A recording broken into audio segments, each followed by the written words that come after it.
بے شک آسمانوں اور زمین کے پیدا کرنے میں اور رات اور دن کے ایک دوسرے کے پیچھے آنے جانے میں اور کشتیوں اور جہازوں میں جو سمندر میں لوگوں کے فائدے کے لیے رواں ہیں اور میں جس کو اللہ آسمان سے برساتا اور اس سے زمین کو اس کے مردہ ہو جانے کے بعد زندہ یعنی خشک ہو جانے کے بعد سرسبز کر دیتا ہے، اور زمین پر ہر قسم کے جانور پھیلانے میں اور ہواؤں کے چلانے میں اور بادلوں میں جو آسمان اور زمین کے درمیان گھرے رہتے ہیں، عقل مندوں کے لیے اللہ کی قدرت کی نشانیاں ہیں۔ اور بعض لوگ ایسے ہیں جو غیر اللہ کو اللہ کا شریک بناتے اور ان سے اللہ کی سی محبت کرتے ہیں، لیکن جو ایمان والے ہیں وہ تو اللہ ہی کے سب سے زیادہ دوست دار ہیں۔ اور اے کاش ظالم لوگ جو بات عذاب کے وقت دیکھیں گے اب دیکھ لیتے کہ سب طرح کی طاقت اللہ ہی کو ہے، اور یہ کہ اللہ سخت عذاب کرنے والا ہے۔ اس دن کفر کے پیشوا اپنے پیروں سے بیزاری ظاہر کریں گے اور دونوں عذاب الہی دیکھ لیں گے اور ان کے آپس کے تعلقات منقطع ہو جائیں گے۔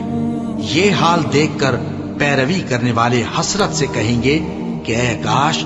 ہمیں پھر دنیا میں جانا نصیب ہو، تاکہ جس طرح یہ ہم سے بیزار ہو رہے ہیں اسی طرح ہم بھی ان سے بیزار ہوں۔ اس طرح اللہ ان کے اعمال حسرت بنا کر دکھائے گا اور وہ دوزخ سے نکل نہیں سکیں گے۔ لوگو، جو چیزیں زمین میں حلال طیب ہیں وہ کھاؤ،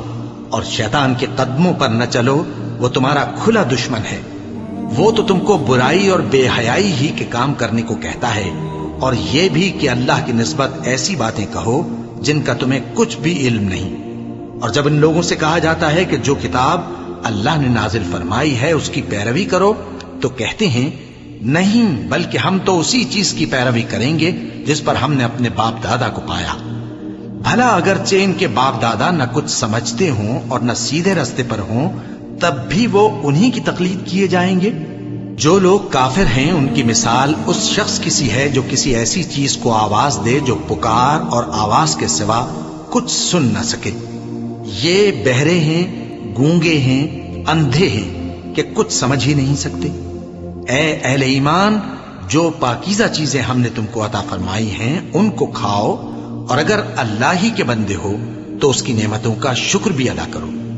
اس نے تو تم پر بس مرا ہوا جانور اور لہو اور سور کا گوشت اور جس چیز پر اللہ کے سوا کسی اور کا نام پکارا جائے حرام کر دیا ہے،